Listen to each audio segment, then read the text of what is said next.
लालू को ताज काय पहनाएंगे? लालू को लाल किला के पास बम सुरा दीजिए।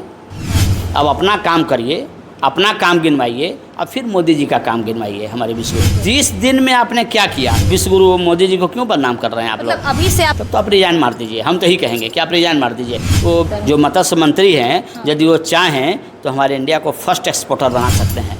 नमस्कार, मेरा नाम प्रिया मेहता है। आज दिल्ली से पटना पहुंचे दिलीप जायसवाल, यानी डॉक्टर दिलीप जायसवाल पटना पहुंचे हैं और उनके स्वागत में बीजेपी में ढोल नगाड़े भी बाजे बजे हैं। वैसे ही कह लीजिए, दूसरी तरफ सम्राट चौधरी जैसे ही पगड़ी उतारते हैं, वैसे ही दूसरी तरफ दिलीप जायसवाल की एंट्री होती है। हमारे साथ अभी पंकज सिंह परमार है, बीजेपी से हैं, इनसे बातचीत करेंगे, क्या कुछ कहेंगे इन सब चीज़ों को देखते हुए। सबसे पहले आपका स्वागत है। आपको भी थैंक यू बोलेंगे, और साथ साथ में जायसवाल जी भी पटना की धरती पर आ गए हैं अध्यक्ष बन के, उनको भी हमारी शुभकामनाएं। पहले तो हम लोग को देखना है कि हमारे जो मंत्री हैं ना, हमारे गठबंधन वाले और हमारे बीजेपी वाले जो मंत्री हैं, उनसे पहले मीडिया को लेना चाहिए कि आपका इतना दिन होने जा रहा है, इतना दिन में आप क्या किए हैं। तो इंडियन मिनिस्टर, बिहार का मिनिस्टर नहीं है। पूरे इंडिया को देखना है उनको, तो पूरा इंडिया को देखना है तो बिहार के लिए क्या किए अभी तक। ये मीडिया से गुजारिश करेंगे हम कि प्रत्येक मंत्री के पास जाके उनसे आप फाइल रिपोर्ट लीजिए कि आप क्या किए अभी तक, इंडिया के लिए क्या किए और पर्टिकुलर बिहार के लिए क्या। ये नहीं कि 5 साल के बाद आप बोल दें कि आप हमको झुंझुना दे दिए थे, है ना। झुंझुना नहीं ना है। हम लोग मछली खाते हैं अभी हैदराबाद का, आंध्रा का। आप कितना तालाब खनवाए इतना दिन में मछली के लिए, है ना। कितना इंडस्ट्री बनवाए, कितना उद्योग लगवाए, ये सब तो आपका ड्यूटी है। आप पूछिए उनसे ना, और आपसे गुजारिश है, पूछिए ज़रूर सबसे कि क्या किए वो।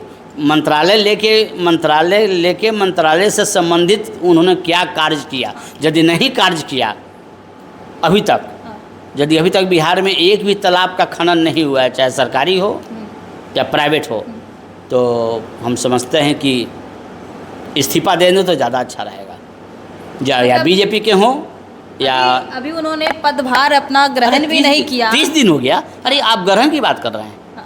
पदभार ग्रहण का 30 दिन हो गया। आपको केवल कलम चलाना है, अच्छा, मैप देखना है। करना क्या है आपको? करना तो कुछ है नहीं है। 30 दिन में आपने क्या किया, कुछ तो पता चले हमको, या जनता को कुछ तो पता चले कि 30 दिन के अंदर आपने इतना तालाब खुदवाया या खुदवाने का आदेश दिया। कुछ भी तो हमको रिपोर्ट पता चले। यदि 0% में अभी तक आप हैं, इसका मतलब कि आप चुनाव का थकावट दूर कर रहे हैं। या आप बीजेपी से रहिए या आप बीजेपी अलायंस से रहिए, तुरंत रिजाइन मार दीजिए। आप बोलिए कि हमसे काम नहीं होगा, हमको मंत्री पद नहीं चाहिए, हमको सांसद। जिस तरीके से भाजपा में आज इस तरीके से पूरा ढोल नगाड़े के साथ जैसे उनका स्वागत हुआ है, जितनी कार्यकर्ता थे वो एकदम सज खड़े थे, उनके फूल वर्षा उनके ऊपर हुआ है, फिर कैसे वो? ये तो हमारी संस्कृति है। वो एज ए पद या एज ए मेहमान लेके पटना की धरती पर उतरे हैं तो स्वागत करना तो लाजमी है। ये तो किसी भी पार्टी, किसी भी, वो तो पद लेके आए हैं, पटना में आए हैं, स्वागत किया गया। ढोल नगाड़ा और फूल से और पद से, मंत्रालय से कोई संबंध नहीं है। आपको अध्यक्ष बनाया गया, आप पटना में आए, आज आए, है ना। तो इससे मंत्रालय से क्या मतलब है?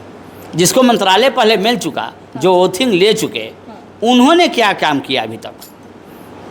यदि काम नहीं किया तो बीजेपी हो या बीजेपी के अलायंस हो, वो ये बोल दें साफ साफ कि हमसे काम नहीं होगा, हमको एज ए सांसद ही रहने दीजिए। लेकिन सांसद के रूप में तो कुछ काम करना होगा, कम से कम पार्लियामेंट में आवाज़ तो उठाना होगा। आपके जो एरिया में जो कमी है, या आप घूमते होंगे एरिया में, आपको पता चलता होगा कि हमारे एरिया में यहाँ स्कूल रहना चाहिए, यहाँ हॉस्पिटल रहना चाहिए, यहाँ समथिंग दिस एंड दैट, कुछ भी रहना चाहिए। तो आप पार्लियामेंट में आवाज़ उठाने के लिए न गए हैं, अपने क्षेत्र का आवाज़ वहाँ उठाइए, इतना तो करिए। लेकिन मंत्रालय में यदि आप कुछ भी किए हैं तब तो 5 साल में बहुत कुछ कर लीजिएगा, और अभी तक आप कुछ नहीं किए हैं तब तो आप रिजाइन मार दीजिए। हम तो यही कहेंगे कि आप रिजाइन मार दीजिए। वो विश्व गुरु मोदी जी को क्यों बदनाम कर रहे हैं आप लोग? अभी से आप कटाक्ष कर रहे हैं?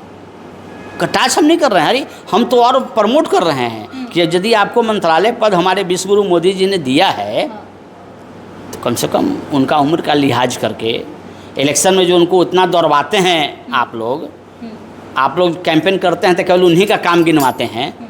अब ऐसे मत करिए। अब अपना काम करिए, अपना काम गिनवाइए, अब फिर मोदी जी का काम गिनवाइए, हमारे विश्वगुरु मोदी जी का। मतलब विश्वगुरु मोदी जी आपको यदि पोर्टफोलियो दिए हैं तो बैठने के लिए नहीं दिए हैं, कुछ काम करने के लिए दिए हैं। और विश्वगुरु मोदी जी अब प्रत्येक सांसद को बुलाएं, उनका वर्किंग लें, ये करें, ये संभव है?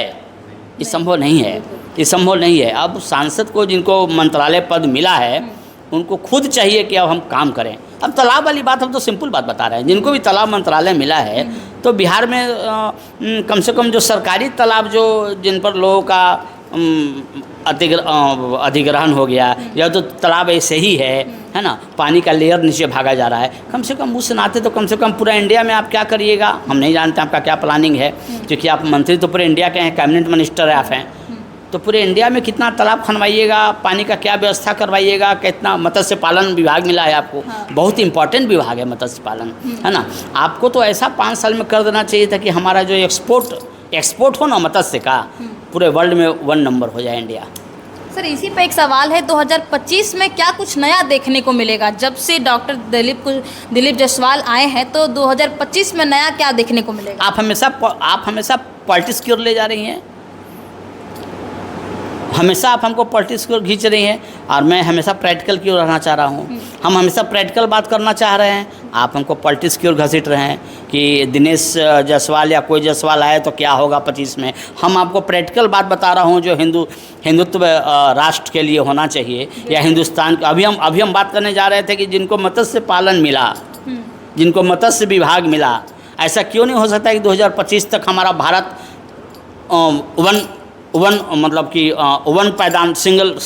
पहला पैदान पर रहे पूरे वर्ल्ड में मत्स्य एक्सपोर्ट में? ऐसा हो सकता है ना? बिल्कुल हो सकता है। जो मत्स्य मंत्री हैं यदि वो चाहें तो हमारे इंडिया को फर्स्ट एक्सपोर्टर बना सकते हैं मत्स्य में, है ना। या मत्स्य से जो तेल निकलती है और उसकी जो दवा बनती है, उस दवा का एक्सपोर्टर हम हो जाएं पूरे इंडिया में नंबर 1 पर। ऐसा हो सकता है ना? मत्स्य विभाग की बात कर रहे हैं, इतना सारा डिपार्टमेंट है इंडिया में और सारे डिपार्टमेंट छोड़ के हम एक ही डिपार्टमेंट में क्यों बोल रहे हैं? सारे डिपार्टमेंट बोलने लगेंगे तो फिर साल लग जाएगा, है ना। हम केवल मत्स्य को पकड़ रहे हैं कि मत्स्य वाले यदि चाहें तो हमारे इंडिया को नंबर 1 एक्सपोर्टर बना सकते हैं। टेक्सटाइल वाले चाहें तो हमारे इंडिया को नंबर 1 बना सकते हैं। हाँ, यदि मंत्री चाहें तब। आप भी सोचिए ना, आप भी पढ़ी लिखी हैं, आप भी पढ़ी लिखी हैं, आप सोचिए कि जिनको मत्स्य मिला होगा, जिनको ही मिला होगा, जो ही मंत्रालय मिला होगा, यदि वो मंत्रालय में ईमानदारी से काम कर दें तो ये युग मोदी जी का है। यानी ईमानदारी से काम नहीं होता है। अब तो यह पता लगे ना कितना पोखरा खनवाया गया, हमको थोड़ी पता है। अच्छा। हम तो ओथिंग देखे कि आज ओथिंग ले लिए, अब ओथिंग के बाद से आज तक कितना पोखरा खनवाया गया, कितना मछली पालन पर क्या किया गया, क्या कार्य हुआ, ये सब तो आपको पता लगाना है, पेपर में आपको रिलीज करना है, पेपर में आपको प्रिंट करना है। बिल्कुल बिल्कुल, दिस इज योर ड्यूटी। हम तो बोल रहे हैं कि जिनको मत्स्य मिला है या जिनको कोई मंत्रालय भार मिला है, किसी भी पार्टी के हों, इवन कांग्रेस के भी क्यों नहीं हो, हमको लगता है कि कांग्रेस वाले भी यदि मंत्री चाहें तो फंड में मोदी जी दिक्कत, हिंदुस्तान के प्रोग्रेस में मोदी जी दिक्कत नहीं करेंगे, है ना, नहीं करेंगे। अभी बहुत अच्छा समय चल रहा है जब तक मोदी जी बैठे हुए हैं कुर्सी पर। जो मंत्री जिस पार्टी का है, जितना काम चाहे वो हिंदुस्तान के प्रोग्रेस के लिए ले ले, कि जो भ्रष्टाचारी हैं, जो जेल जाके आ चुके हैं, है ना, हम लोग उन्हीं को महिमा मंडन कर रहे हैं, है ना, हम लोग उन्हीं को ताज पहना रहे हैं। जैसे लालू को ताज काहे पहनाएंगे? लालू को लाल किला के पास बम से उड़ा दीजिए, जिसके यहाँ 1 ट्रक पैसा मिला वेस्ट बंगाल में, उसको उड़ा दीजिए। इस तरह से लिस्ट बना के उड़ा ना दीजिए भ्रष्टाचारियों को, काहे के लिए रखे हुए हैं, पाले हुए हैं। पंकज सिंह परमार ने जो कहा है उसको देखते हुए आप क्या कुछ कहते हैं, कमेंट करके ज़रूर बताइएगा। तब तक के लिए धन्यवाद।